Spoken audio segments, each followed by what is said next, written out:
What's up everybody, Alfonso here, and I want to go ahead and do a video on iOS 7.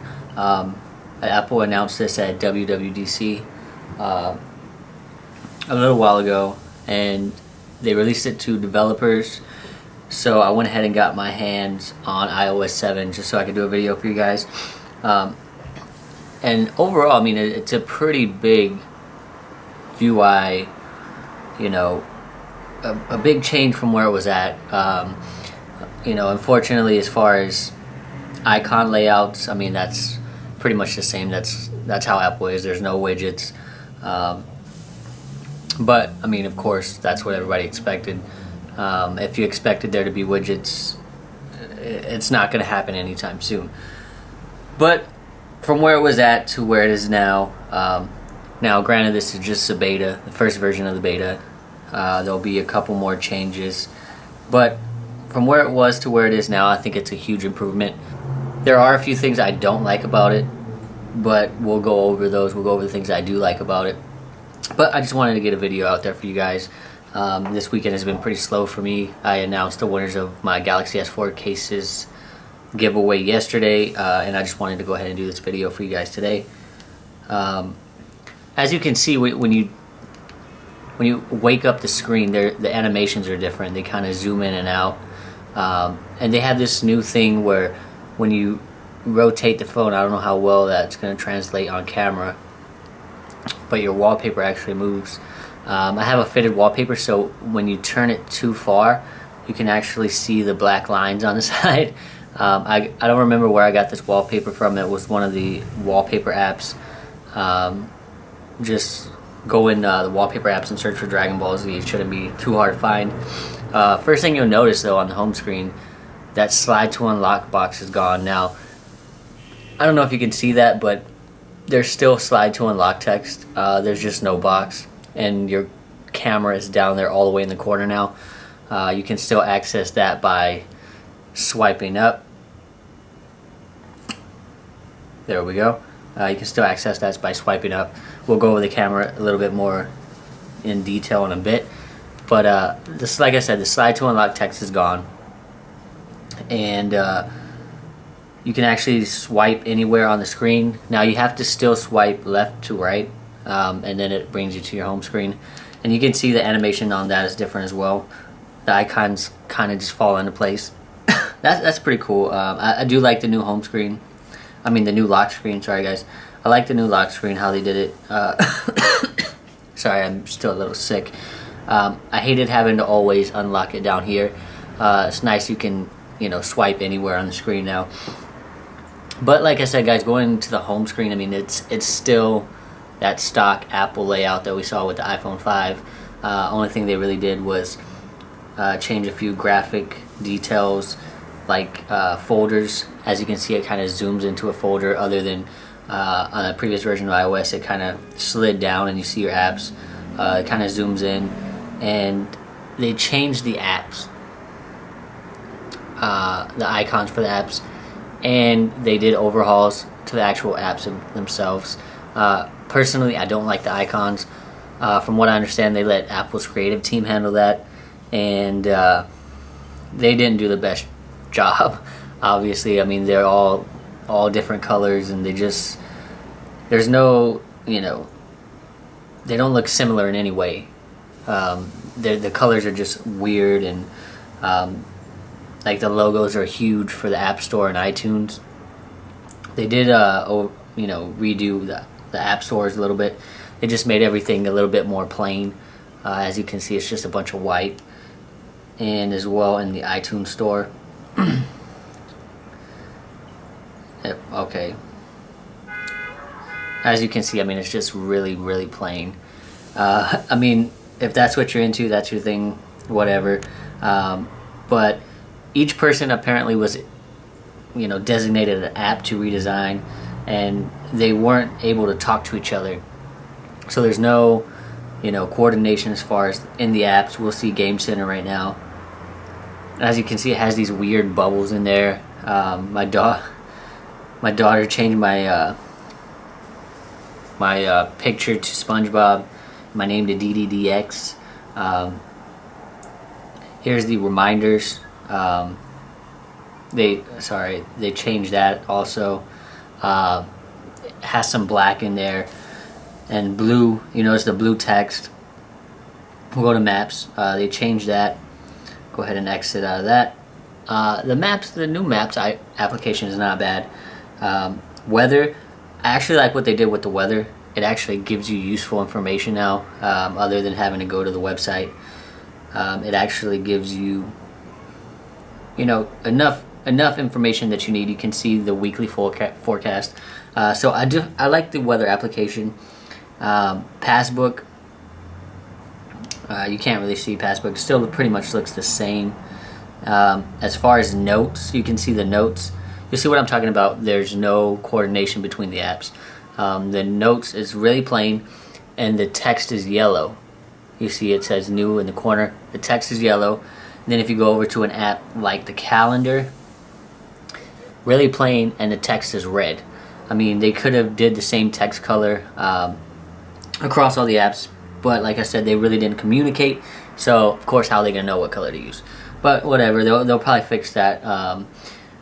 From what I understand, they said that they're going to change the icons and things like that by the final release. They're saying this is just a beta. There's still a lot of work that needs to be done, so we'll see what they do with the final version. Here's the Photos app. Now it brings you to this albums section. Instagram, it separates all your videos, or you could just go into where it says photos, and it tells you where it was taken and what day it was taken. I like the new Photos app. It's not bad at all. It's like goes with the theme of being plain. One of the features I definitely like about this is the new camera application. As you can see, we'll go ahead and click it, and it brings you up to this. You have a huge shutter button, and you can go to video right here, photo, square, which takes, well, it went all the way to panoramic. We'll go back to square, which takes perfect size pictures for Instagram if you're on Instagram. Me personally, I hate cropping pictures. I have to download third-party apps to get the whole picture to fit, and this works perfectly. Panoramic takes you to your panoramic, and if you're in the photo mode, you can turn on HDR by tapping here. I don't use it too much, and your camera flash is up there in the top left corner. And if you want to switch to your front-facing camera, there you go. Everything's super easy, and now they have these built-in filters, so if you don't like the ones that Instagram has, you can use some of these that are pretty neat. And you can also switch, you can switch between the types of camera by just swiping across the screen, so that's definitely pretty cool. Another thing they changed was the keyboard. Here's the messaging app that's a little bit different as well. You have edit, it's still basically the same layout. You can search for messages now. We'll go ahead and compose a new message. As you can see, the keyboard is different. It'll change throughout applications. Sometimes it'll be dark, sometimes it'll be light, which is weird why they do that. But they also changed the font. You're not really going to be able to tell on camera, but they did change the font. And now with iMessage, it used to be kind of like a light blue when you sent a message, and now it's like this dark blue. Everything's very, very colorful in this version of iOS. I have to say that. And then another thing, going to the phone, the dialer is now these odd circles. Like I said, it's all a bit weird. I guess if you're used to the old version of iOS, it's going to be really hard to get used to, but it definitely has some nice features. We'll go ahead and show you when you're in a call. We'll go ahead and call Sprint. This is the new call screen. When you get a call, incoming call, you get similar, shows the contact's picture, and it gives you a green box here. Swipe to unlock, and it says remind me later or respond with text. Has two options, so that's definitely pretty neat. What else? They also updated Notification Center. This is actually one of the big improvements of iOS 7. As you can see, when you pull down, you're greeted with its today section. It says Sunday, July 23rd. It gives you the current weather and what the weather for later is going to be. It gives you a couple hours view of your calendar. You can take that away actually in the notification center section of the settings, and it shows you what you have scheduled for tomorrow. You see no events for tomorrow, but I have an alarm for 6:10. This is where to show all your notifications, text messages, missed calls, Instagram, Twitter, all that good stuff. And missed will show you just your missed calls and stuff like that. And it kind of blurs out the background. So that's definitely one of the features I do like. Another cool feature they added is Control Center. Basically swipe up from the bottom and it gives you quick toggles for airplane mode, Wi-Fi, Bluetooth, do not disturb, and your lock orientation. You can also control your brightness here, control your audio that you're listening to. AirDrop is a quick way to share images and things like that with other people on your Wi-Fi network, I guess. And you have some more quick toggles down here. You have flashlight. This is takes you straight to your alarms, and calculator and camera. Now you can't adjust any of these. Basically what you see is what you get. This is one of those features they took from jailbreakers. If you have your iPhone jailbroken, you've been able to access all this stuff for a while. So it's just one of those things, Apple decided they liked and wanted to take a guess. And once again, on the back screen of your home screen, the wallpaper moves when you tilt your device. I'm not really sure that's, it has no function. It's just for aesthetics. Another cool thing is the animations. So we'll go ahead and open up on Facebook, and you see how it pops out from that corner. We'll go ahead and do the same thing with Twitter. It pops out from that side. So it kind of looks like it's zooming in. Twitter kind of zooms in from the middle. Depending on where you have it on your home screen, that's where the zoom in will come from. So that's pretty cool. They redesigned Safari completely. Once you start, you can go ahead and share. It gives you some quick settings, quick sharing options, and you go ahead here and you can see to add a new page. It's very simple. We'll go to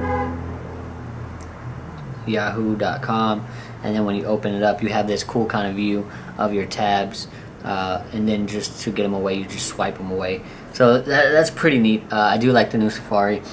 I don't like the new Safari icon, but it is what it is. They'll probably change all these icons coming up in the final builds of the iOS 7.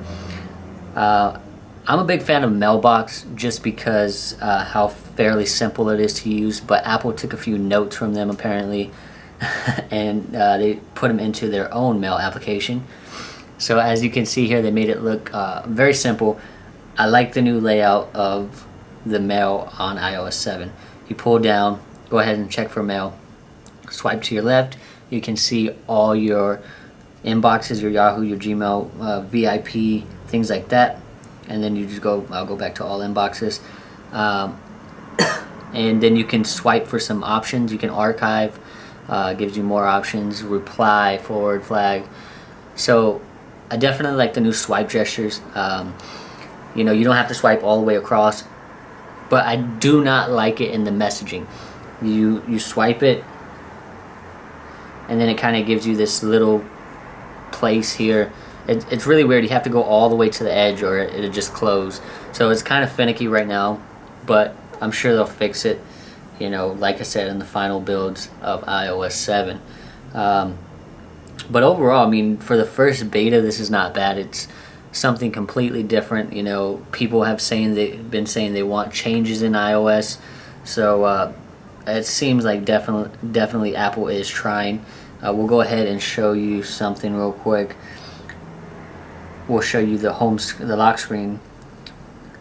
We'll show you the lock screen of when you're listening to music. We'll go ahead and put a song, and I'll turn it down. This is the new music player,